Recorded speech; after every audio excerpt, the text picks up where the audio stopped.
ఓం సాయిరామ్. బాబా భక్తులందరికీ కూడా నమస్కారం అండి. అందరూ కూడా సుఖంగా సంతోషంగా ఎప్పుడూ కూడా ఆనందంగా ఉండాలి అని చెప్పి ఆ బాబాగారి తరపున నేను కూడా మనస్ఫూర్తిగా కోరుకుంటున్నాను.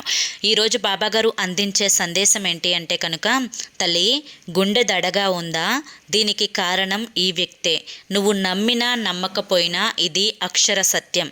తెలుసుకోకపోతే నీ జీవితం అంతా కూడా సర్వనాశనమే. ఇది నువ్వు వెంటనే తెలుసుకొని తీరాల్సిందే తల్లి అని చెప్పి ఏదో తెలియని సందేశంతో బాబాగారు మన ముందుకు వచ్చారండి. మరి బాబాగారు ఏ సందేశం అందించినా కూడా అది మన మంచి కోసమే, మన భవిష్యత్తు కోసమే అని చెప్పి మనందరికీ కూడా తెలిసిన విషయమే కదా. కాబట్టి ఈ సందేశాన్ని మీరు పూర్తిగా వీడియోని చివరి వరకు చూస్తేనే తెలుస్తుంది, అర్థమవుతుంది. ఇక ఆలస్యం చేయకుండా వీడియోలోకి వెళ్లే ముందు చాలామంది కూడా చెప్పుకోలేనటువంటి సమస్యలతోటి సతమతమైపోతూ వాటిని ఎలా తీర్చుకోవాలో తెలియక ఇబ్బంది పడిపోతూ ఉంటున్నారు. అటువంటి వారి కోసం శ్రీ షిరిడి సాయిబాబా ఆశీస్సులతో జ్యోతిష్యం చెప్పబడును గురూజీ శివరామరాజు గారు. Phone number 9959422552. మీరు ఇప్పటి వరకు ఎన్నో చోట్ల జ్యోతిష్యం చెప్పించుకొని మీరు ఆశించిన మార్పులు మీ జీవితాల్లో జరగలేదని చెప్పి బాధపడి ఉంటారు. కానీ ఇక్కడ అస్సలు అలా జరగదండి. మీ సమస్యలు ఏవైతే ఉన్నాయో, ప్రేమ, పెళ్లి, ఉద్యోగం, రాజకీయం, సంతానం లేక ఇబ్బంది పడుతున్న, భార్యాభర్తల మధ్య గొడవలున్నా, అప్పుల సమస్యలున్నా, శత్రువుల సమస్యలున్నా, అవేంటో గురువుగారికి వివరించి చెప్పినట్లయితే వాటికి తగిన పూజలు చేసి గురువుగారు మీకు రోజులలోనే పరిష్కారాన్ని చూపిస్తారండి. గురువుగారు చెప్పింది చెప్పినట్లు 100కు 1000% జరుగుతుంది. నమ్మకంతో కాంటాక్ట్ అవ్వండి. భార్యాభర్తల మధ్య వశీకరణ, స్త్రీ మరియు పురుషుల మధ్య వశీకరణ కూడా 100% జరపబడును. ఎటువంటి సంతాన సమస్యలకైనా కానీ గురువుగారి దగ్గర చక్కటి పరిష్కారం దొరుకుతుంది.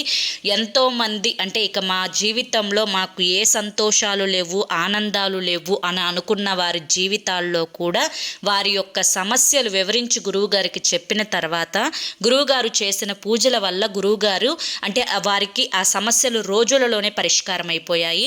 మీకు కూడా అటువంటి సమస్యలు ఏ ఉన్నా కానీ వెంటనే కాంటాక్ట్ అవ్వండి. సమస్యల నుంచి బయటపడి ఆనందంగా జీవితంలో ముందడుగు వేయండి. ఇక ఆలస్యం చేయకుండా మనం బాబాగారి యొక్క సందేశం ఏంటో తెలుసుకుందాం. తల్లి, ఈ మధ్య కాలంలో నీకు గుండె దడదడగా అనిపిస్తూ ఉంది కదా, దానికి కారణం ఏమిటి అని చెప్పి నీకు ఏదైనా శారీరకమైనటువంటి అనారోగ్య సమస్యలు వచ్చాయా, మానసికమైనటువంటి సమస్యలు వచ్చాయా, నాకు ఏదన్నా అయ్యింది అంటే నా బిడ్డలను ఎవరు చూసుకుంటారు, నా బిడ్డలకు నేను తప్ప ఇంకా ఎవరు ఈ భూమి మీద ఇంత ప్రేమ ఆప్యాయత చూపించేవారు ఎవరూ లేరు కదా. ఇటువంటప్పుడు ఇంత చిన్న వయసులో నా బిడ్డలు ఇంత చిన్న పిల్లలుగా ఉన్నప్పుడు ఇటువంటి సమస్య నాకు వచ్చిందేంటి, నాకు అసలు మెయిన్ మనిషి బ్రతకడానికి కారణం గుండె కదా, ఇటువంటి గుండె ఇంత స్పీడ్గా కొట్టుకుంటూ ఉంటే నా ప్రాణం ఎప్పుడు పోతుందో ఎప్పుడు ఉంటుందో అనేది నాకే తెలియదు కదా అన్నట్లుగా చాలా మానసికంగా ఈ విషయం గురించి ఆలోచించి భయపడిపోతూ ఉన్నావు, మానసికంగా కృంగిపోతూ ఉన్నావు. నీ సమస్య ఏమిటి అనేది నీకే అర్థం కాని స్థితిలో నువ్వు ఉన్నావు.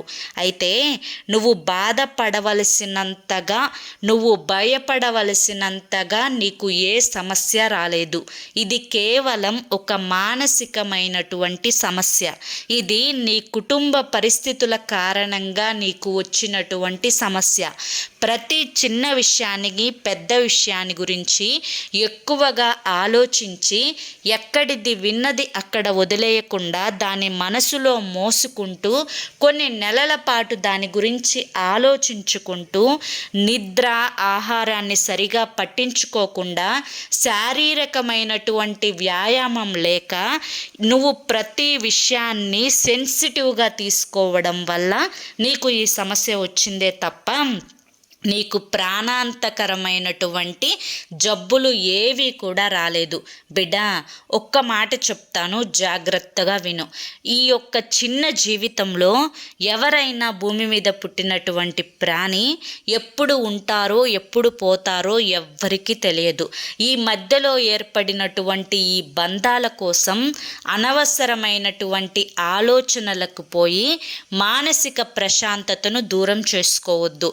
నువ్వు ఎన్ని ఆస్తులు సంపాదించినా, ఒకవేళ ఏ ఆస్తులు సంపాదించకపోయినా నువ్వు పడుకున్నప్పుడు ప్రశాంతకరమైనటువంటి నిద్ర రావాలి.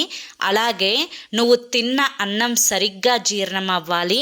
నీ మనసులో ఎటువంటి గందరగోళం లేకుండా హాయిగా నువ్వు ఉండగలగాలి. ఇటువంటివి ఏవీ లేని పరిస్థితులలో నువ్వు ఒళ్ళంతా రోగాల పుట్టగా పెట్టుకొని, మనసు నిండా పిచ్చి పిచ్చి ఆలోచనలు పెట్టుకొని నువ్వు ఎంత డబ్బు సంపాదించినా నీకు ఎటువంటి సుఖం అనేది ఉండదు.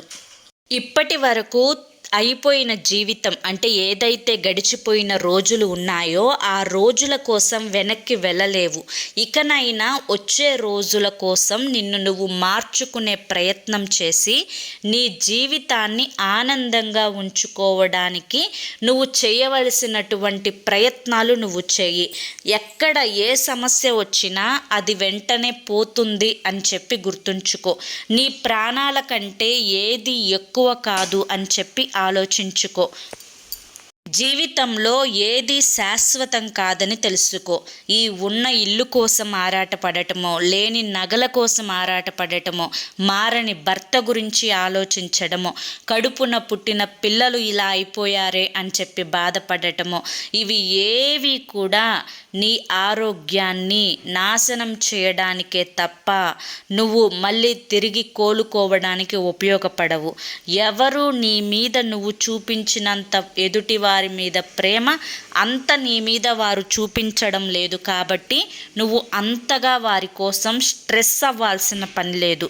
అలాగే చేసే పని అందు కూడా ఒత్తిడిని పెంచుకోకుండా రిలాక్స్గా ఉండడం, ఆనందంగా ఉండడం, నీకు ఇష్టమైన పాటలు వినడం, నువ్వు చక్కగా పూజ చేసుకోవడం, కాసేపు ధ్యానం చేసుకోవడం, ఒక అర్ధగంట వాకింగ్ చేసుకోవడం, మనసుని ప్రశాంతంగా ఉంచుకోవడం, గొడవలు పడకుండా ఉండడం, ఇంటి వాతావరణాన్ని ప్రశాంతంగా ఉంచుకోవడం, ఇటువంటివన్నీ కూడా చేసుకుంటూ ఉంటే నీకు వచ్చిన సమస్య నిదానంగా దానంతటా అదే తగ్గిపోతుంది.